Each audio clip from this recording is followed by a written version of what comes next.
നമസ്കാരം. സഞ്ജു തിരികെ വരുന്നതിന്റെ എല്ലാ ലക്ഷണങ്ങളും കണ്ടു നിൽക്കുന്ന പ്രേക്ഷകർ എല്ലാവരും വലിയ ആവേശഭരിതരാണ് എന്ന് തന്നെ പറയാൻ സാധിക്കും.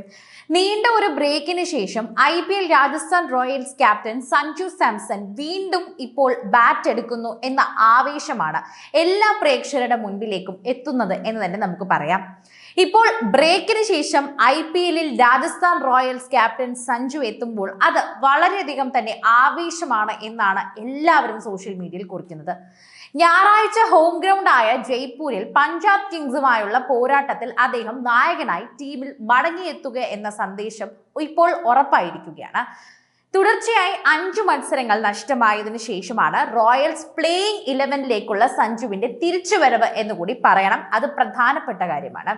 കഴിഞ്ഞ മാസം 16-ന് ഡൽഹി ക്യാപിറ്റൽസിനെതിരെ റോയൽ സൂപ്പർ ഓവറിൽ പൊരുതി വീണ മത്സരത്തിലാണ് അദ്ദേഹം അവസാനമായി കളിച്ചത്. അതിനുശേഷം തുടരെ 5 കളിയിൽ സഞ്ജു കാഴ്ചക്കാരനായിരുന്നുവെന്നും പറയാം. പഞ്ചാബുമായുള്ള തിരിച്ചുവരവ് തന്നെ മത്സരത്തിൽ കിടിലനായിട്ടൊരു ഇന്നിങ്സ് തന്നെ നമുക്ക് കാണാനും സാധിക്കുമെന്ന് പറയണം. ഇതിന്റെ കാരണം എന്താണ് എന്ന് നമുക്ക് പ്രധാനമായി പരിശോധിക്കേണ്ട ഒരു പ്രധാനപ്പെട്ട കാര്യമായി തന്നെ പറയാൻ സാധിക്കും. പഞ്ചാബ് കിങ്സുമായുള്ള പോരാട്ടത്തിൽ രാജസ്ഥാൻ റോയൽസിന്റെ പിങ്ക് ജേഴ്സിയിൽ 50+ സ്കോറാണ് സെഞ്ചുറിയോ ഒക്കെ തന്നെയും സഞ്ജു സാംസൺ നേടിയാൽ അത്ഭുതപ്പെടാനില്ല എന്ന് നമുക്ക് പറയാം. അതിനൊരുപാട് കാരണങ്ങളുണ്ട്. പഞ്ചാബിനെതിരെ IPL-ൽ അദ്ദേഹത്തിനുള്ള മികച്ച റെക്കോർഡ് തന്നെയാണ് ഇതിന് അടിസ്ഥാനമായി പറയുന്ന ഒരു പ്രധാനപ്പെട്ട വിഷയം. ടൂർണമെന്റിലെ ഇതുവരെയുള്ള ചരിത്രം എടുത്തു നോക്കിയാൽ പഞ്ചാബിനെതിരെ വളരെ മികച്ച പ്രകടനമാണ് അദ്ദേഹം നടത്തിയിട്ടുള്ളതെന്നും കാണാൻ സാധിക്കുന്നുണ്ടെന്ന് പറയാം.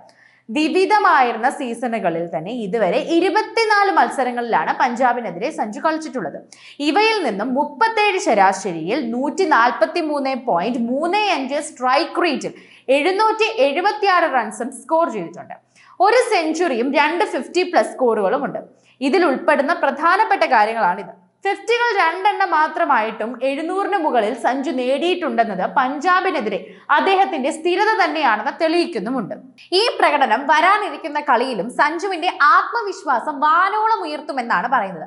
റോയൽസ് ടീമിലേക്കുള്ള മടങ്ങിവരവ് ആഘോഷിക്കാൻ പഞ്ചാബിനേക്കാൾ നല്ലൊരു എതിരാളികളെ അദ്ദേഹത്തിന് ലഭിക്കാനുമില്ല എന്ന് പറയാം. ഇതിനാൽ തന്നെ വെടിക്കെട്ടിന് കച്ചുമുറുക്കി തന്നെയാകും അടുത്ത മത്സരത്തിൽ സഞ്ജു എത്തുക എന്നതും സഞ്ജുവിന്റെ പട ഒരുങ്ങുക എന്നതും വളരെയധികം നിർണായകമായ കാര്യമാണ്. എല്ലാവരും ഇത് കാണാൻ തന്നെയാണ് ആവേശഭരിതരായി കാത്തിരിക്കുന്നത്. സഞ്ജുവിന്റെ പടയൊരുക്കം ഒരു പ്രത്യേക രീതിയും പ്രത്യേക സ്റ്റൈലും ഉള്ള ഒരു കാര്യമാണ്.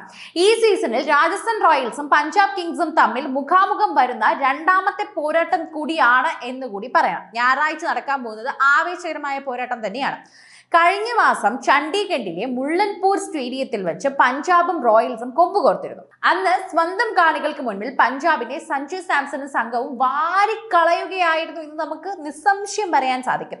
50 റൺസിന്റെ ആധികാരിക വിജയമാണ് റോയൽസ് ആഘോഷിച്ചത്. യശസ്വി ജയ്സ്വാളും 50യുമായി വിജയത്തിലേക്ക് നിർണായക പങ്ക് വഹിച്ചപ്പോൾ സഞ്ജുവും മോശമാക്കിയില്ല എന്ന് പറയാം. 45 ബോളിൽ 5 സിക്സറും 3 ഫോറും അടക്കം 67 റൺസാണ് നേടിയത്. സഞ്ജു ആകട്ടെ 26 ബോളിൽ 6 ഫോറുകൾ അടക്കം 38 റൺസും അടിച്ചെടുത്തു എന്ന് പറയാം. ഓപ്പണിംഗ് വിക്കറ്റിൽ സഞ്ജു ജയ്സ്വാൾ ജോഡി നേടിയ 89 റൺസ് കൂട്ടുകെട്ടാണ് റോയൽസിന്റെ വിജയത്തിന് അടിത്തറയിട്ടതെന്നും പറയണം. റിയാൻ പരാഗ് 43 റൺസോടെയും മിന്നിച്ചു. ആദ്യം ബാറ്റ് ചെയ്ത റോയൽസ് 4 വിക്കറ്റിന് 205 റൺസ് എന്ന വലിയ ടോട്ടലോടെ പടുത്തുയർത്തുകയും ചെയ്തു. മറുപടിയിൽ നിന്ന് 9 വിക്കറ്റിന് 155 റൺസ് നേടാനോ പഞ്ചാബിനായുള്ളൂ എന്ന് പറയാം. അതേസമയം സഞ്ജുവിന്റെ ഈ സീസണിലെ പ്രകടനത്തിലേക്ക് തന്നെ വന്നു കഴിഞ്ഞാൽ 7 മത്സരങ്ങളിൽ മാത്രമേ അദ്ദേഹം കളിച്ചിട്ടുള്ളൂ എന്നുകൂടി യഥാർത്ഥത്തിൽ പറയേണ്ടി വരും എന്നുകൂടി പറയാം.